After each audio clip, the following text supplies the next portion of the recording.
Alléluia. Je veux danser, je veux crier.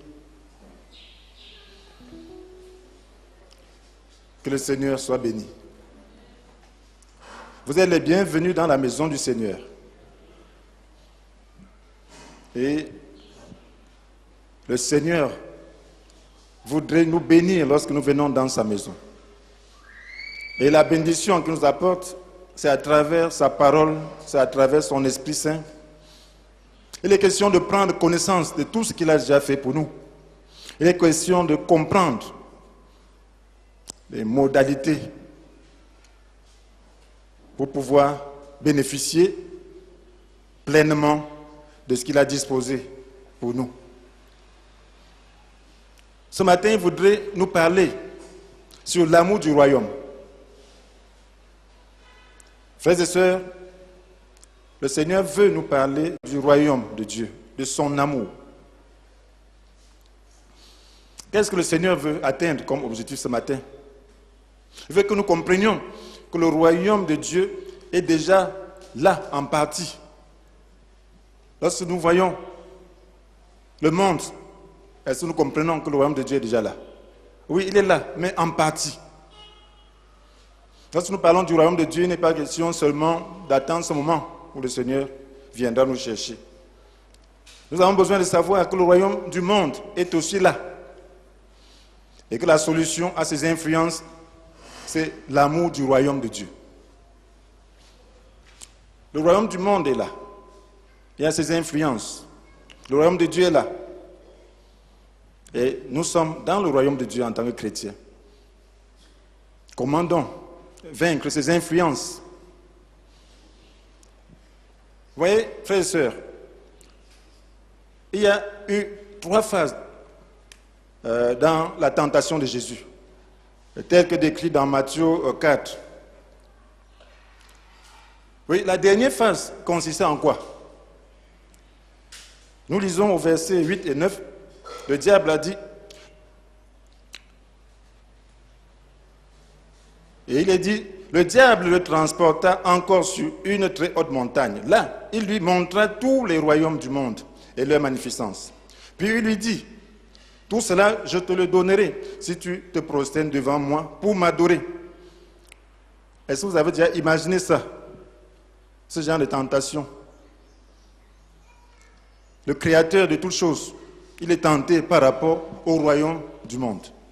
Il lui a montré les royaumes du monde et leur magnificence. Les royaumes du monde et la magnificence du monde, tout ça. Puis il dit, si tu te prosternes devant moi pour m'adorer, je te le donnerai. Alors il est question de comprendre que si le Seigneur a été tenté, c'est quelque chose d'important, c'est quelque chose de crucial pour nous. Nous sommes encore dans le monde.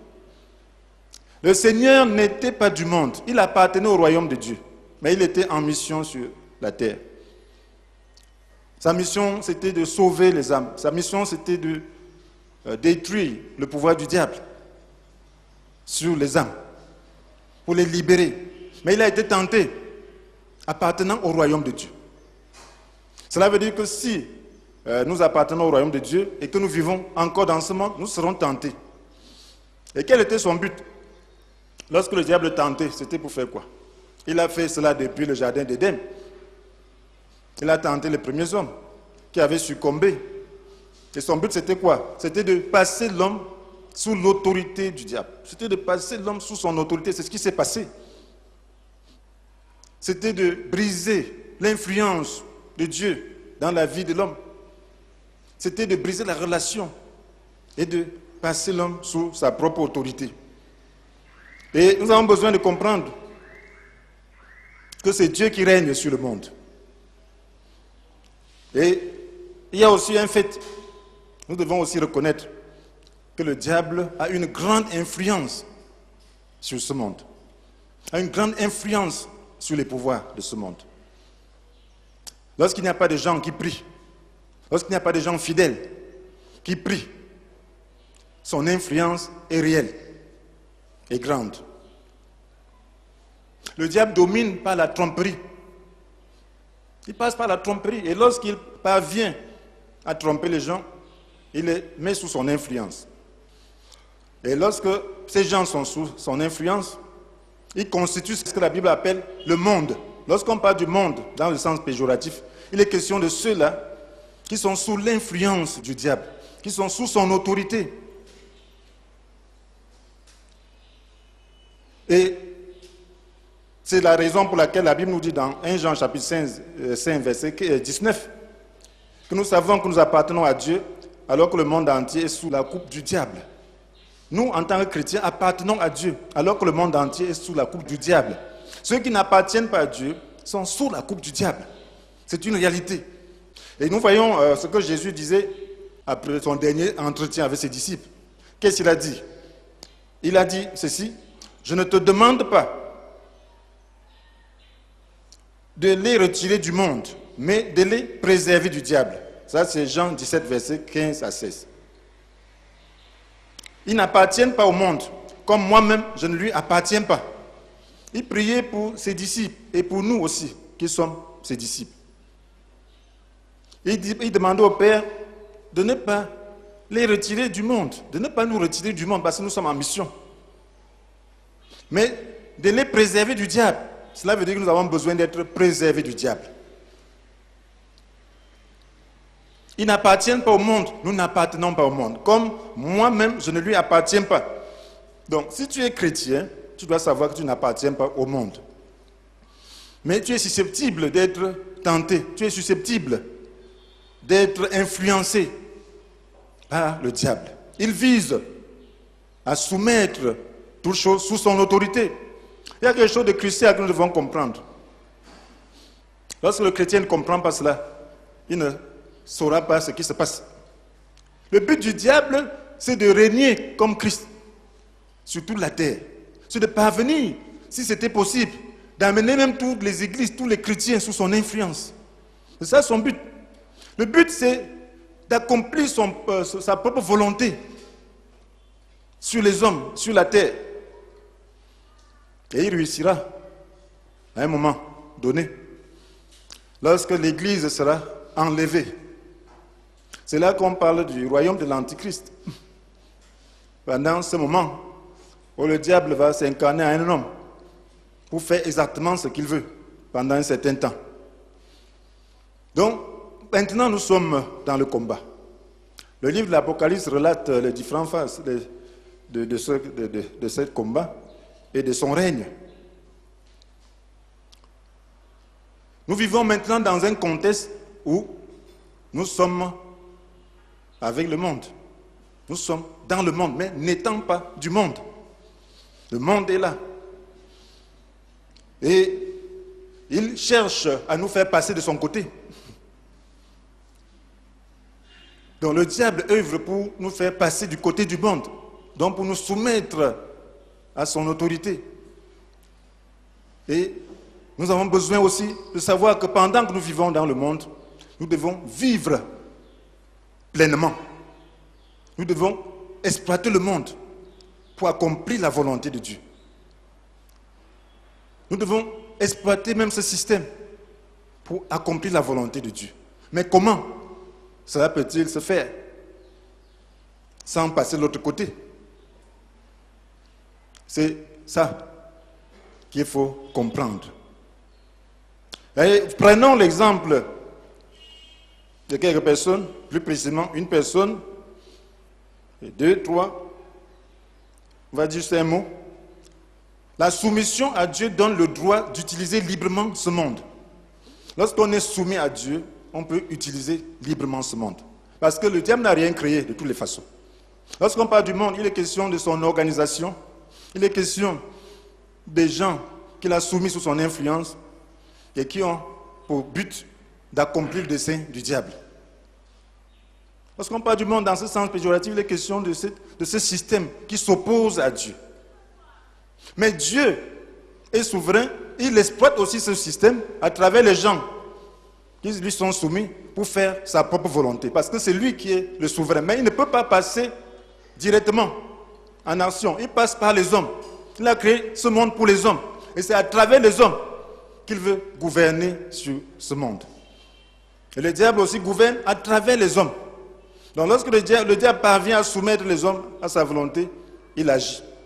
Voilà pourquoi il est important de prier. Et nous voyons l'exemple de Job. C'était un exemple bien frappant dans le contexte de l'Ancien Testament. C'était un homme qui était dans ce monde, mais qui exploitait ce monde pour faire la volonté de Dieu. C'était un homme qui était très saint, le plus saint de son époque, mais aussi le plus riche de son époque. Vous avez besoin de comprendre, mes frères et sœurs, lorsqu'on parle de richesse, il ne faut pas être naïf. Il faut savoir ce que Dieu veut pour les enfants de Dieu. La Bible parle de Job en disant, dans Job 1, verset 1, il y avait au pays d'Ouz un homme appelé Job. C'était un homme intègre et droit. Un homme qui révérait Dieu et qui évitait de faire le mal. Alors Satan s'était plaint de lui en disant à Dieu, vous voyez, quand Satan voit que tu exploites ce monde, que tu es bien, heureux, il ne veut pas. Satan veut que tous ceux qui ne sont pas soumis à lui soient tristes. Satan veut t'affliger. Satan veut t'anéantir.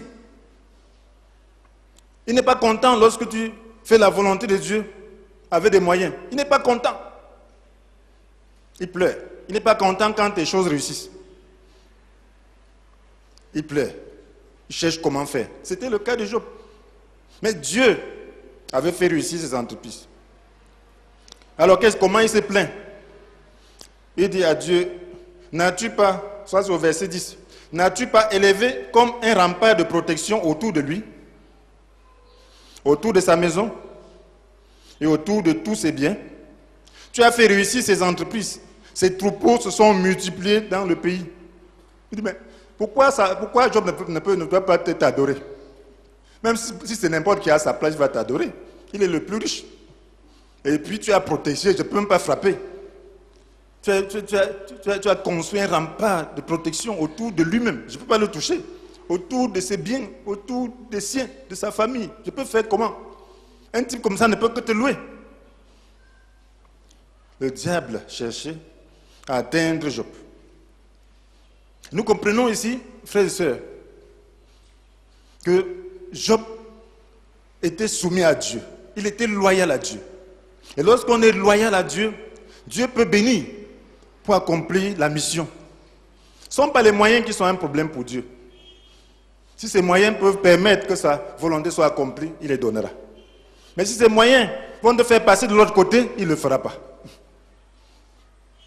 Donc, voilà pourquoi nous avons besoin de comprendre l'état d'esprit dans lequel nous devons vivre dans ce monde. Frères et sœurs, Job avait fait de Dieu sa seule source de vie. Ses seuls moyens. Dieu était ses seuls moyens. Vous pouvez comprendre cela. Et il était loyal. Il avait établi une alliance de loyauté envers Dieu. Il aimait Dieu dans toutes les situations. Il n'aimait pas Dieu parce que Dieu l'avait béni. Il a aimé Dieu avant qu'il le bénisse. Et il ne continuait pas à aimer Dieu parce que ses biens se multipliaient ou parce qu'il avait une bonne santé. Le diable a réclamé. Il a touché à ses biens en un seul jour. Imaginez-vous un homme qui avait, on dit, 500 paires de bœufs pour leur époque. 3000 chameaux. Et 5000 moutons et brebis. Et 500 ânesses. Imaginez-vous, une telle richesse. En un seul jour, ça a été décimé. Avec de nombreux serviteurs, parce qu'avec de grands troupeaux comme ça, il faut beaucoup de serviteurs. Un seul jour, tous les serviteurs étaient décimés, sauf ceux qui s'échappaient pour venir lui donner le rapport. Il avait 7 fils et 3 filles. En un seul jour, il avait tout perdu. Mais qu'est-ce qu'il a dit? Job a dit au verset 21, « Je suis sorti nu du ventre de ma mère et j'y retournerai nu. L'Éternel a donné, l'Éternel a repris, que l'Éternel soit loué. » Alors, sa loyauté ne dépendait pas de ses richesses. C'était un homme intègre. C'est la raison pour laquelle Dieu l'avait restitué au double dans sa position. Dieu lui a donné le double quand il a été éprouvé. Éprouvé juste. Il a eu le double de cela. Il a eu d'autres fils. Et ainsi de suite. À la fin de ses épreuves. Donc, il a dit, l'Éternel, comprenez bien, il n'a pas dit le diable a fait ceci. Un enfant de Dieu ne doit pas voir le diable. Si tu es dans le royaume de Dieu, ton problème c'est avec Dieu, ce n'est pas avec le diable. Il savait quelle était sa source et d'où venaient ses ressources. Ses ressources ne venaient pas du diable. Pour cette raison, il avait une foi totale en Dieu. Tu dois avoir une foi totale en Dieu. Et c'est cette soumission totale, cette loyauté qui lui permet d'être libre dans le monde que Dieu a créé. D'utiliser le système même que le diable a organisé, que le monde a organisé, pour faire la volonté de Dieu. Sa richesse là, c'était pour aider les autres. C'était pour être influent et délivrer les faibles. Et aider même les autres, les pauvres, et ainsi de suite. Si vous lisez dans Job, vous allez voir que c'était ça. Et nous avons besoin de comprendre ce point. Dans quel royaume, à quel royaume appartiens-tu? Dans quel royaume te trouves-tu? Si tu es dans le royaume de Dieu, refais-toi à Dieu. Reçois tout de Dieu. Et refais-toi à Dieu quand tu as un problème. Dieu t'a donné tous les moyens. Dieu t'a donné toute l'autorité. Tu dois l'utiliser. Prenons un autre cas, voyez le cas de Daniel, le frère et sœur de Joseph, qui ont participé à la gestion de ce royaume, du monde, à la plus haute place. Bref, qui ont été utilisés par Dieu dans ce système, qu'on peut dire appartenant au monde, qu'on peut dire un système qui fait la volonté du diable. À leur époque encore, c'était grave. Mais c'est Dieu qui est souverain. Dieu voulait des hommes. Il veut toujours des hommes qui s'infiltrent pour pouvoir donner un autre esprit au système qui existe. Daniel avait Nebuchadnezzar et tout. Vous connaissez comment il a été gouverneur, presque premier ministre. Vous connaissez Joseph, qui était premier ministre. Comment de simples hommes. Donc Dieu cherche des hommes qui puissent accomplir sa volonté à travers le système existant. Et si tu es soumis à Dieu, si tu lui es loyal, tu verras comment Dieu va t'utiliser dans ce système-ci. Dieu pourra t'élever même sur le plan social pour influencer, pour faire sa propre volonté.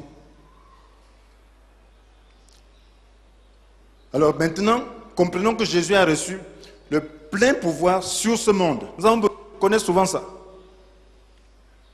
Nous parlons du royaume, de l'amour du royaume de Dieu.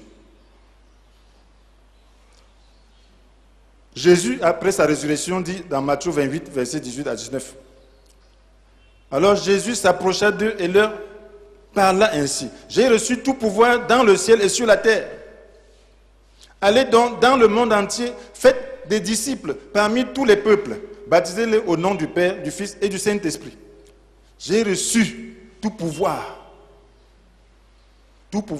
dans le ciel et sur la terre. Avant, le diable disait, j'ai le pouvoir. Mais Jésus dit, j'ai reçu tout pouvoir. Il a reçu en tant qu'homme. Il a vaincu le diable. Parce que de toutes les façons, le pouvoir appartient à Dieu. C'est lui le créateur. Mais il a vaincu le monde, le prince de ce monde, pour que nous puissions participer à sa victoire. Il a vaincu pour pouvoir transmettre ce pouvoir aux hommes. Parce qu'en réalité, Dieu avait créé le monde, avait créé la terre pour que l'homme y règne. Adam et Ève y régnaient. Mais par ruse, par tromperie, Satan a pu arracher cela. Et depuis lors, Et il dit, tout cela m'appartient. Et on l'appelle même le dominateur de ce monde. Il domine. Il a usurpé. Mais Jésus est venu pour lui retirer ce pouvoir et le redonner à l'homme. Donc, quand Jésus dit, j'ai reçu tout pouvoir dans le ciel et sur la terre, c'était recevoir pour donner, pour que nous puissions aussi l'exercer. Allez donc dans le monde entier, faites des disciples parmi tous les peuples. Donc, il nous donne l'autorité, vous avez la liberté d'aller dans le monde entier. C'est moi qui vous donne le pouvoir, je vous délègue ce pouvoir. Allez, si vous allez en mon nom, rien ne pourra vous arriver parce que c'est moi qui suis l'autorité suprême. Et en tant que chrétiens, disciples du Seigneur, nous devons avoir une vision du monde qui est différente de celle de ceux qui ne croient pas. Nous devons reconnaître la pleine autorité de Jésus, la légitimité de cette autorité. L'autorité de Jésus sur ce monde est légale. Ne pensez plus que le diable a une autorité légale sur ce monde. Il n'en a pas. Il n'en a pas. Alors, quelle est notre mission? Parce que le diable cherche à passer tout le monde sous son autorité et constituer ce qu'on appelle le royaume du monde, le monde entier qui est sous la coupe du diable. Nous avons pour mission de pouvoir étendre le règne de Dieu. Nous, en tant que chrétiens, nous appartenons au royaume de Dieu, présentement. Notre mission est d'étendre ce règne. Notre mission est de briser le pouvoir du diable sur les hommes qui lui sont soumis. Pour les soumettre maintenant à l'autorité de Jésus, pour qu'ils appartiennent de ce fait au royaume de Dieu, dès ici-bas. Notre but, c'est de tendre le règne du Seigneur, qui est déjà là. Et ce règne est étendu par la connaissance de la vérité, par la prière. Sans besoin de comprendre cela. Jésus a racheté le monde par son sang. Il n'appartient plus au diable. C'est pour cela que nous pouvons lire dans Colossiens 2, versets 13 à 14, 15, qu'il a pardonné toutes nos fautes, car il a effacé. Il a détruit l'acte qui établissait nos manquements à l'égard des commandements. Il a effacé le coulant sur la croix. Là, il a désarmé toute autorité, tout pouvoir, les donnant publiquement en spectacle quand il les a traînés dans son cortège triomphal après sa victoire à la croix. Il nous a pardonné toutes nos fautes. Oui, il a détruit l'acte qui établissait nos manquements à l'égard des commandements. Il a détruit. Oui, il a détruit. Et désormais, nous avons l'autorité sur tous les pouvoirs. Il a désarmé tous ces pouvoirs. Si nous croyons en lui, nous manifesterons son pouvoir. Et c'est la raison pour laquelle nous vivons ici-bas. Nous vivons ici-bas pour étendre le règne du Seigneur. Si nous ne comprenons pas cela, nous ne pourrons pas vraiment jouir de ce monde à la manière des enfants du royaume. Parce que le monde a ses influences. Il y a des choses qui caractérisent le monde. Et le royaume de Dieu a ses caractéristiques. Le monde est caractérisé par quoi? Quand la Bible dit n'aimez pas le monde ni rien de ce qui appartient à ce monde. Tout ce qui fait partie de ce monde, les mauvais désirs qui inspirent l'homme livré à lui-même. Le monde est caractérisé par les mauvais désirs. Si tu n'es pas dans le royaume de Dieu, si tu ne fais pas la volonté de Dieu, si tu te mets à utiliser ce monde, ce sera avec les mauvais désirs. Le chrétien ne doit pas utiliser le monde à la manière du monde, parce qu'il n'est pas du monde.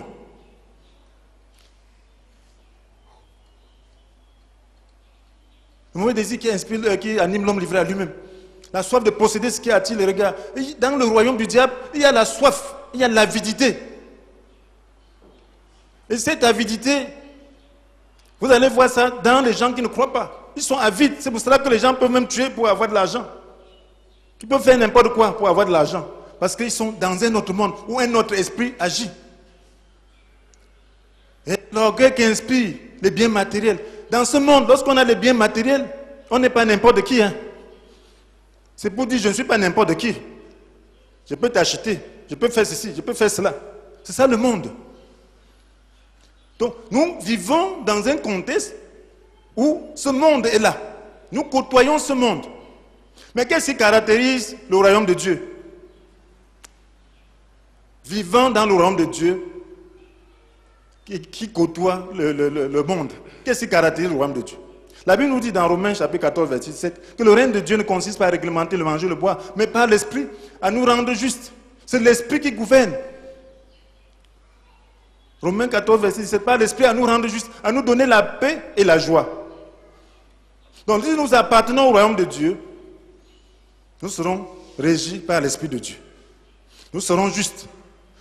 Comme Job qui était juste, malgré ses biens. Il ne se vantait pas de ses biens. Ses richesses n'étaient pas pour dire que je ne suis pas n'importe qui. Ses richesses, c'était pour aider. Il n'était pas orgueilleux, c'était un homme humble. Il n'avait pas de mauvais désirs. Il n'avait pas la soif. Ce n'est pas parce qu'il avait soif qu'il s'enrichissait. Il y a cela. C'est Dieu qui l'enrichissait. Il travaillait normalement, Dieu bénissait son entreprise et protégeait. Et ça allait. Donc si nous sommes dans ce monde avec le même état d'esprit que c'est saint, nous exploiterons ce monde de manière saine pour faire la volonté de Dieu, sans être imbus de nous-mêmes, sans avoir les mauvais désirs. Les Blancs disaient des Africains que si tu donnes l'argent à un Africain, il va chercher une deuxième femme, il va se construire une villa, il va faire ceci, faire cela. Donc il ne fait pas tout ça parce qu'il n'y a pas l'argent. Donc si l'argent vient, la femme qui est là, j'ai besoin d'une autre femme. J'ai besoin de ceci et de cela. C'est ça le monde. Mais le chrétien ne doit pas avoir cette vision. Ce n'est pas l'argent qui doit te limiter de faire ceci ou cela. Il y a des gens, lorsqu'ils ont l'argent, on ne les reconnaît plus. On ne leur parle plus. Ils sont déjà devenus très grands. Ça, c'est l'esprit du monde. L'esprit de Dieu, c'est que l'argent ne te change pas. Tu deviens serviteur. Tu deviens plus humble même, plus serviteur. Ça, c'est l'esprit de Dieu. Donc, parce que dans le règne de Dieu, ce qui est juste, c'est ça. Ton cœur n'est pas dedans. Et frères et sœurs, nous ne régnons pas dans ce monde en changeant forcément les hommes ou les systèmes de ce monde, mais en les influençant par la prière. Lorsque Jésus dit que tout pouvoir lui a été donné et que c'est maintenant lui qui règne, ce n'est pas qu'on va faire le coup pour renverser tous les païens qui gouvernent. Ce n'est pas de ça qu'il est question. Ce n'est pas que partout sont des chrétiens qui vont gouverner dans les pays. Ce n'est pas de ça qu'il est question. Ça, pendant que nous sommes à un moment transitoire où les deux royaumes se côtoient, Dieu a besoin des chrétiens pour influencer le monde, pour influencer la gestion des affaires de ce monde. Il a besoin de nos prières. Nous pouvons influencer par nos prières. C'est ce que ces grands hommes de Dieu, que Dieu avait utilisés à ce niveau, à ce niveau de la gestion des choses de ce monde, faisaient. Regardez Joseph, qu'est-ce qu'il faisait? Joseph servait Potiphar comme s'il servait Dieu. Il avait de l'amour pour ses maîtres. Il avait l'esprit de Christ, parce que c'est comme ça que Christ demande de faire. Dans Éphésiens 6, mes frères, la Bible parle des esclaves.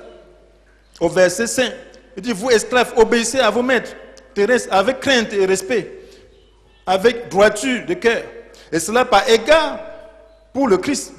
N'accomplissez pas votre tâche seulement quand on vous surveille, comme s'il s'agissait de plaire à des hommes, mais agissez comme des esclaves du Christ, qui accomplissent la volonté de Dieu de tout leur cœur.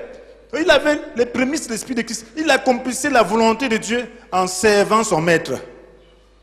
Il priait pour que ses affaires marchent.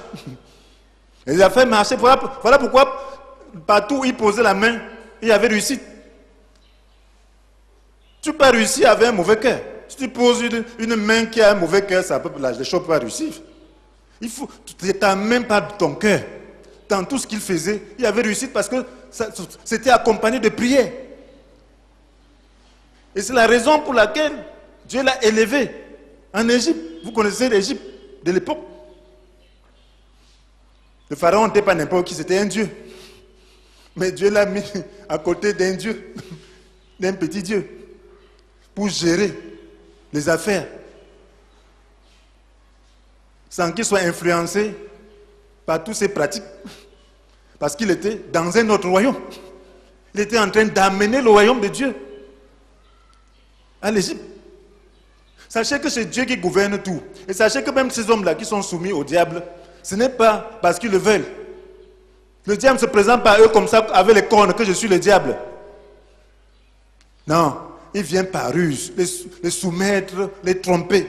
C'est bien que même ces hommes-là, lorsqu'ils voient la vérité, ils se soumettent. Lorsqu'il y a l'influence de Dieu, ils se soumettent. Lorsque vous priez pour ces hommes-là, ils font la volonté de Dieu. Même s'ils ne se convertissent pas. Il est question de prier. Tu n'as pas besoin de dire que je veux être cette autorité pour faire la volonté de Dieu. Ce n'est pas de ça qu'il est question. Tu as besoin de prier pour celle qui est là. Pour que l'esprit négatif qui pourrait l'influencer puisse être chassé et que ce soit l'esprit de Dieu qui l'influence. On a besoin de prier pour ceux qui nous gouvernent. C'est ce que la Bible nous demande de faire. La Bible ne nous demande pas de faire des coups d'état spirituels. La Bible nous dit de prier pour les autorités.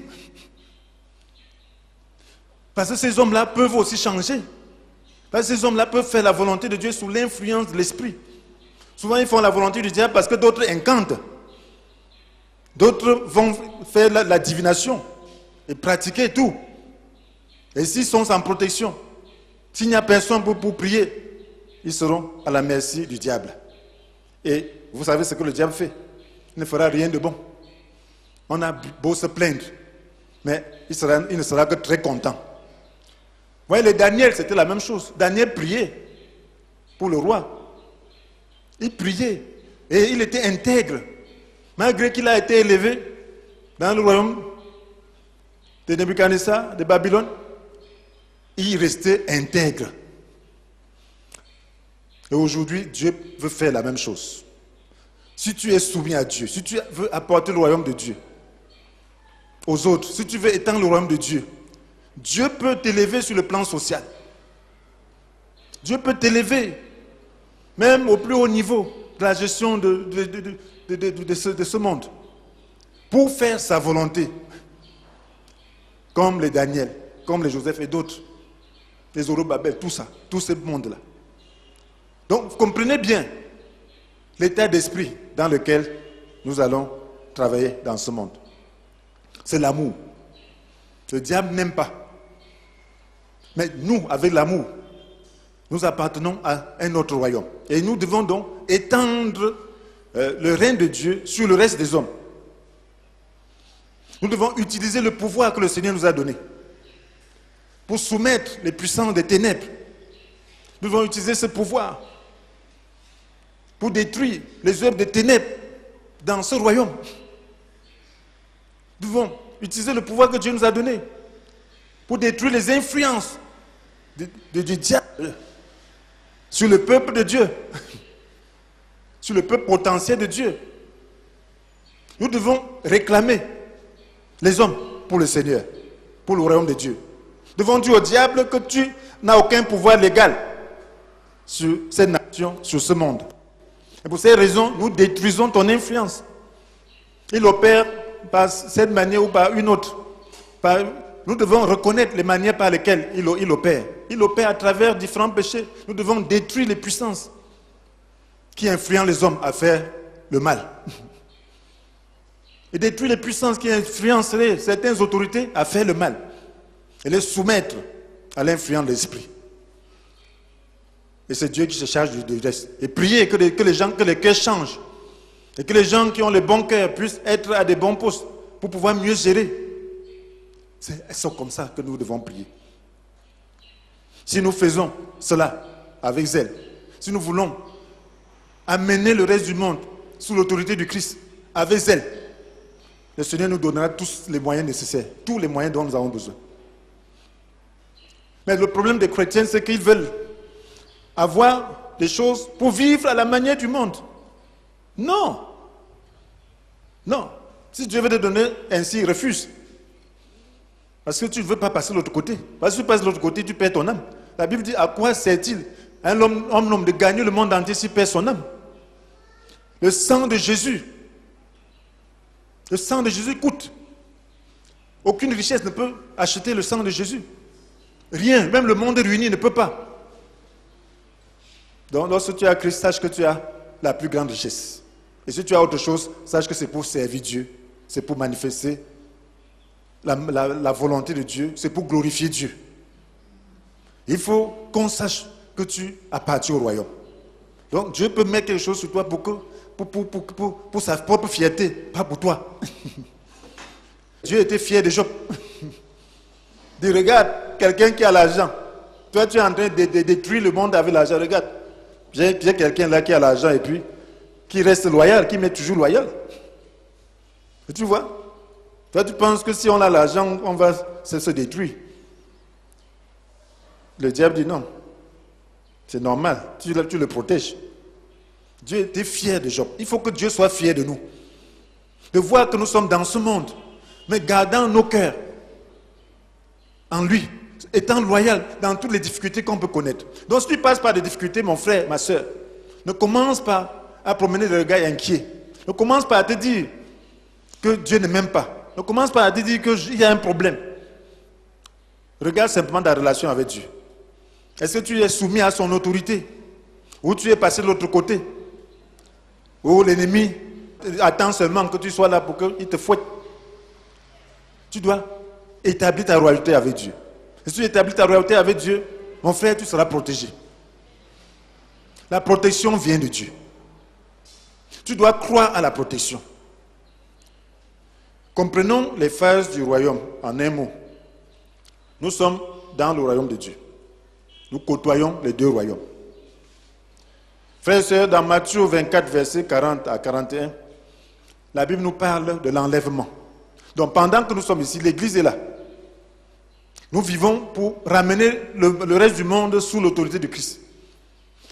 Nous devons le faire avec zèle. Nous devons travailler, faire la volonté de Dieu partout où il nous place. Ça, c'est une phase.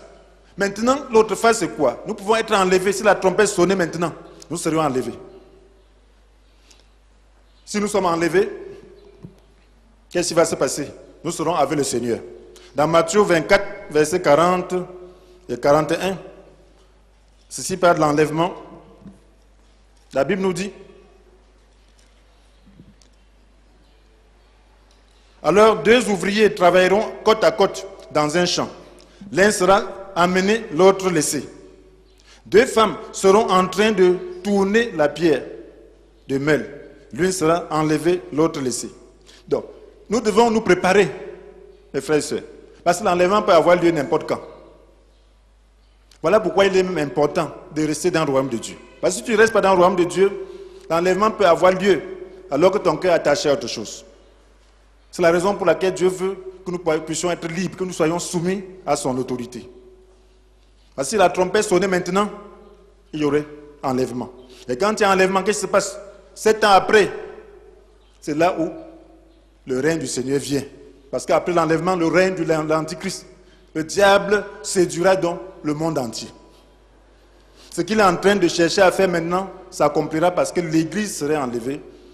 La puissance de la prière qui freine ses actions ne sera plus là. L'autorité légale que nous avons ne sera plus là. Parce que c'est manifesté par le Saint-Esprit. Et en ce temps-là, il séduira le monde entier pour établir son propre règne.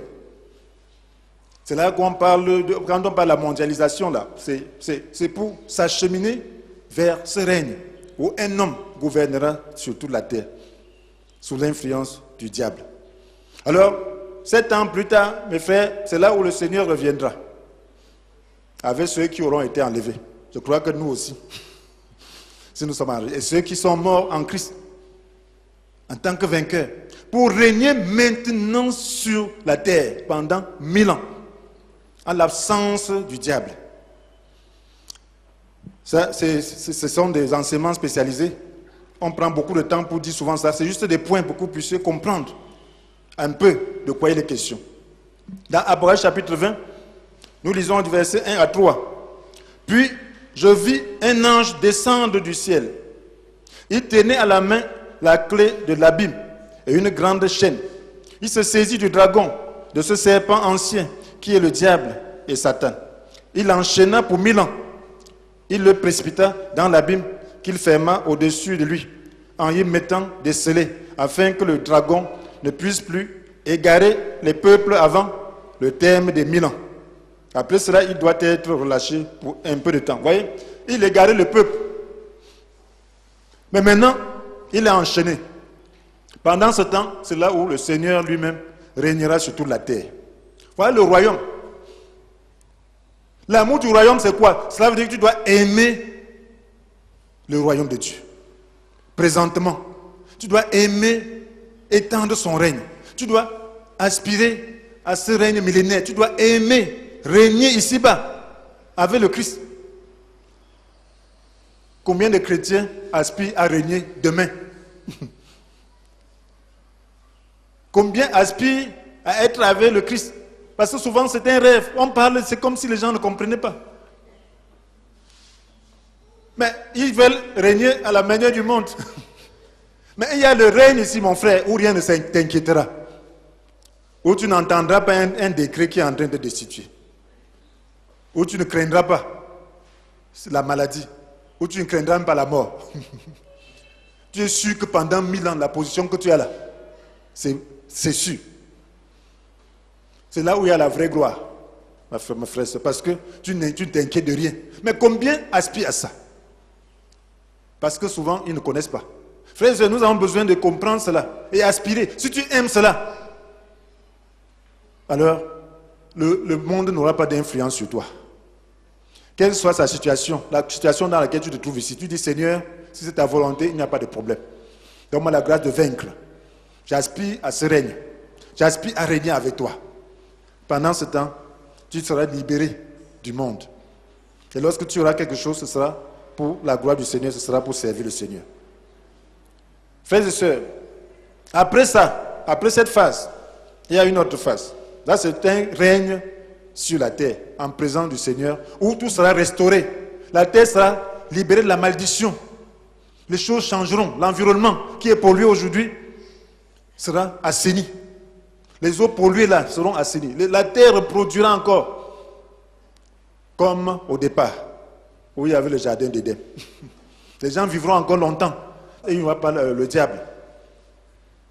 Et le Seigneur régnera avec tous ceux qui l'aiment.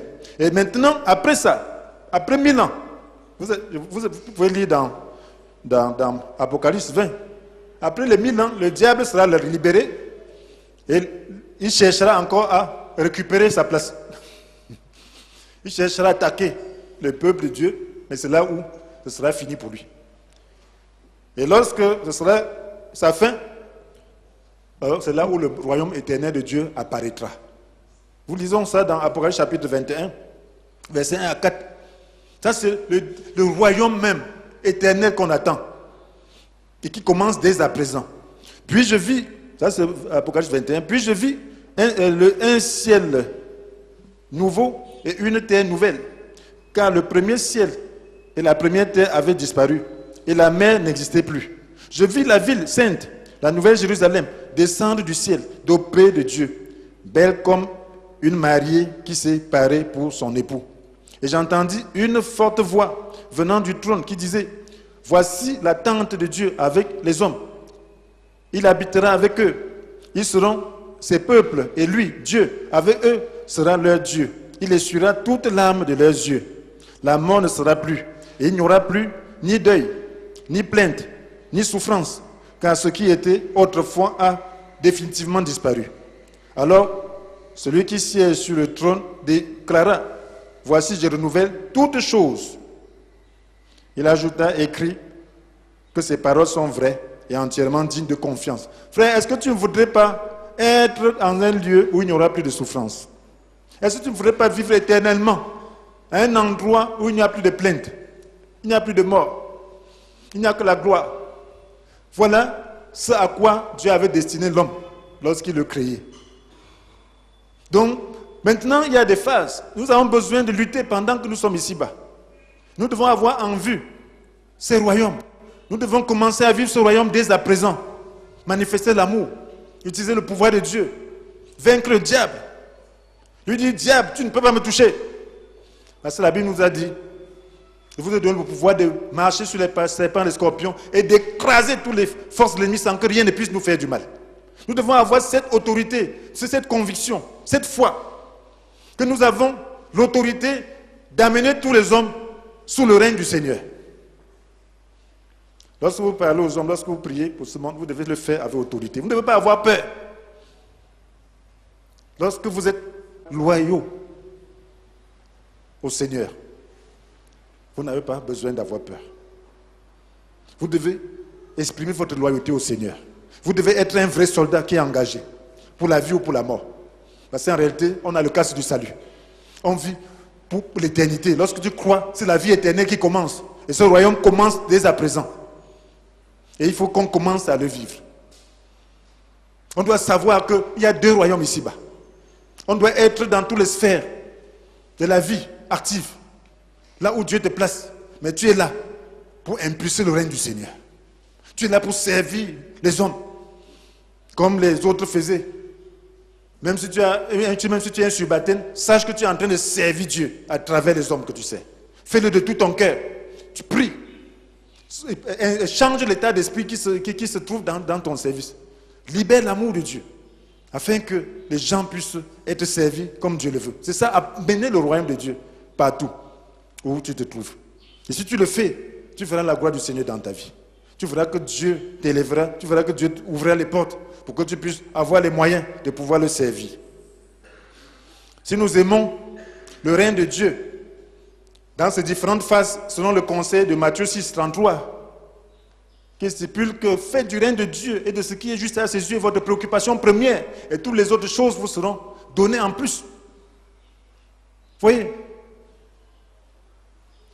nous aurons toute la faveur de Dieu, car nous vaincrons alors l'amour du monde.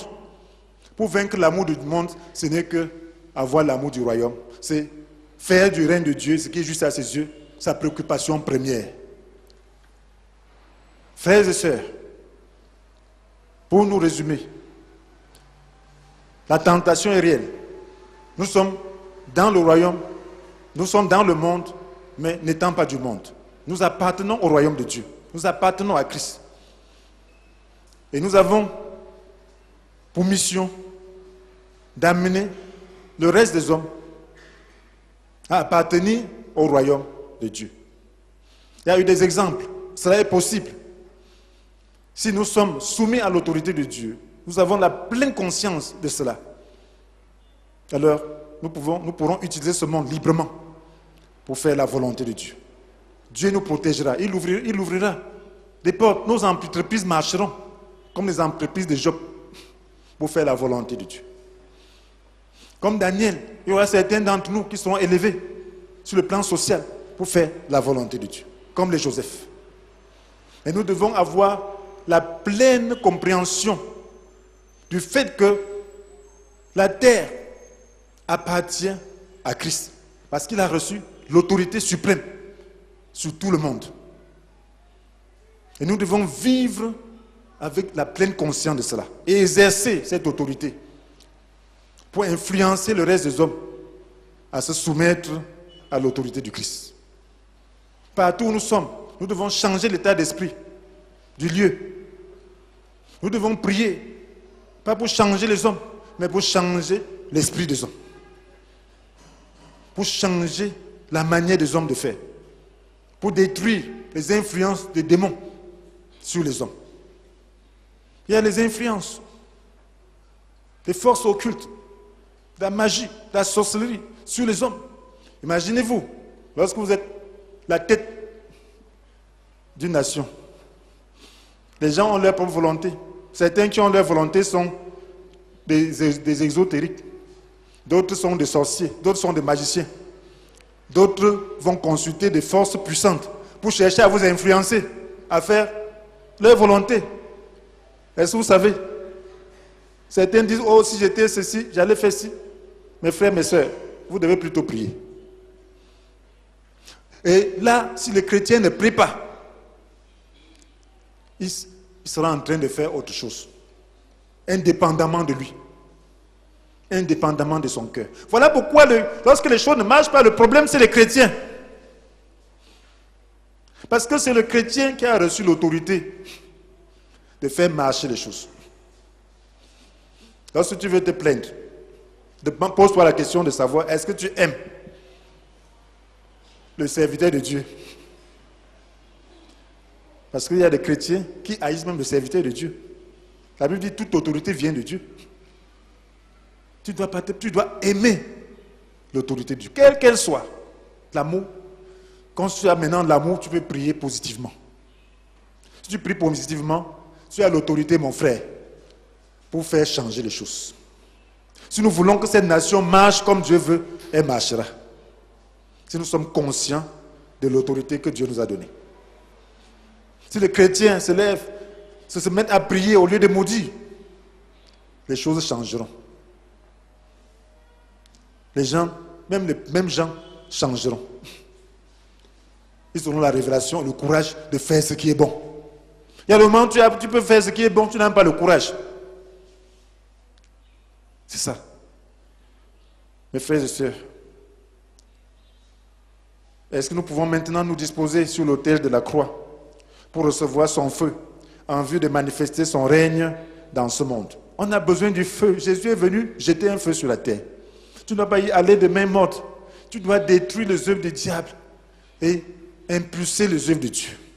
Tu dois permettre que les œuvres de Dieu marchent. Mon frère, ta vie ne marche pas. Tu as le feu. Ton entreprise ne marche pas. Peut-être c'est le diable qui vient. Tu as le feu, tu as le pouvoir. Tu dois invoquer la puissance de Dieu pour détruire cela. Mais n'étant pas du monde.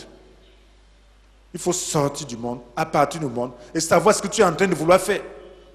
Savoir quel est le but de tes actions. Est-ce que tu veux amener les gens à se soumettre à l'autorité de Christ? Si telle est ta volonté, mon frère, la puissance que Dieu t'a donnée agira. Et nous avons besoin donc de manifester le règne du Christ dans ce monde. Nous ne devons plus vivre comme si on subissait la dictature de Satan. On n'est plus sous la dictature de Satan. C'est Satan qui doit se plaindre. Ce n'est pas nous qui devons nous plaindre.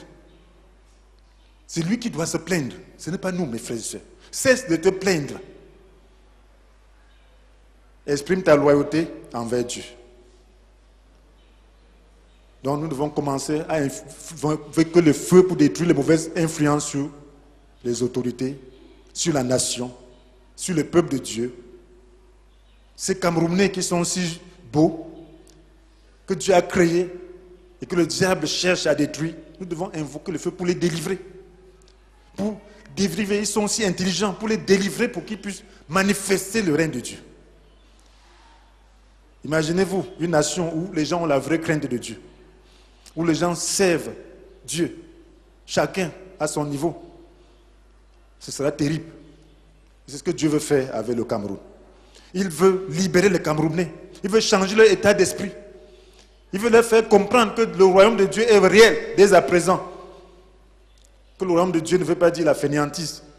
Ce n'est pas de ça qu'il est question. Le royaume de Dieu, c'est vivre le royaume de Dieu dès à présent.